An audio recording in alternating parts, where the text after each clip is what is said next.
Hey y'all, Chris with Rockin Farm here, and I'm going to shoot a quick piece of content for you. What I'm going to try to do, and this is really a push for me, I've been doing it so far, I'm going to try to get content out to you Monday through Friday.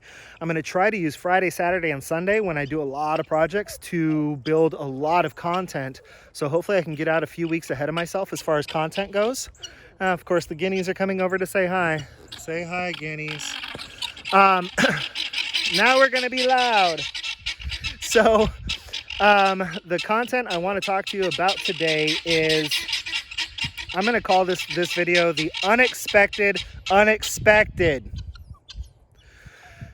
a homestead, there are things that you expect. There are also unexpected things that you kind of expect to potentially happen, but then there is the unexpected. For example, if the weather's going to be cold, you can expect that it's going to freeze. You can prepare for that. If an unexpected expected is, I thought I had enough feed to make it, but I don't quite have enough feed. So I didn't expect to run out, but you kind of expect for that to happen sometimes. But what about the unexpected? Like when your daughter comes into your room at 9 o'clock at night as you're trying to go to sleep because you have to be up at 4 the next day, and all of a sudden you realize the blanket that she takes to school every day is wiggling. What do you do when this little monster shows up at your house? Yes, he's adorable, but I was not expecting a puppy. Puppies are a lot of work. And I do not have time to train a puppy, especially not for farm stuff. We're not talking about a puppy that's just going to be roaming around some backyard.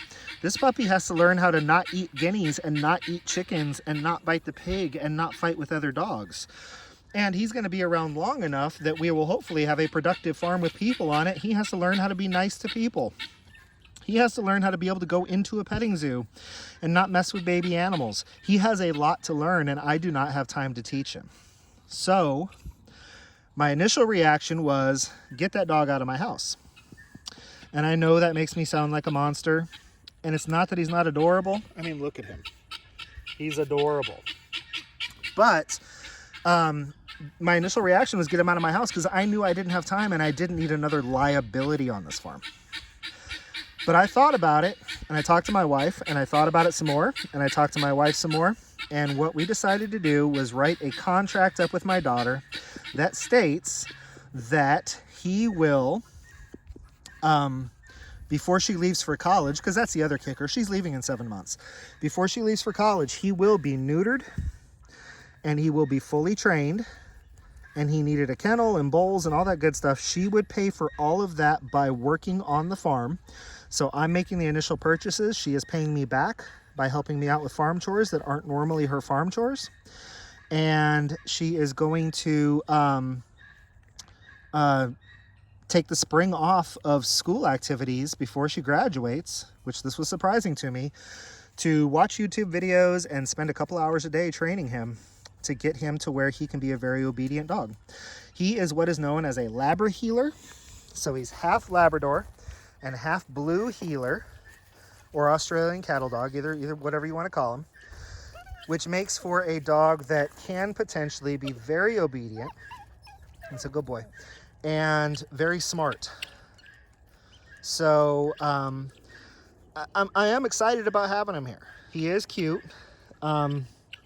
He is obviously potentially lovable, but I knew that I didn't have time to train a puppy. So we put together a contract, and I'll actually show you all that contract.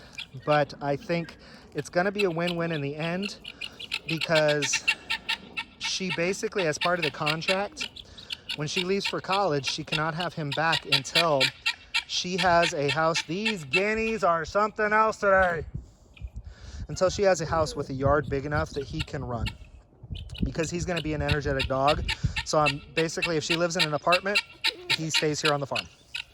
And when and if she gets to a point where she has a place big enough for him, then she could have him back at that point. But let's be honest, by that point, he'll probably just be a dog on this farm. So basically, by allowing her to have a dog that I didn't want, if she follows through with her end of the contract, I'm going to end up with a good, well-behaved farm dog that I didn't have to take the time to train. We will see how that goes. And I will, I'm going to go ahead and show you all that contract. I'll be back in a second. All right, y'all, so here's the contract. What I'm going to try to do is hold my hand relatively steady to where you can hit pause and then read it. And then I'll come down here. Again, you can hit pause. And then over here is the last page of the contract. I'll try and hold it steady so you can hit pause. And we'll see how that turns out. But that's the contract that I came up with for my daughter to sign.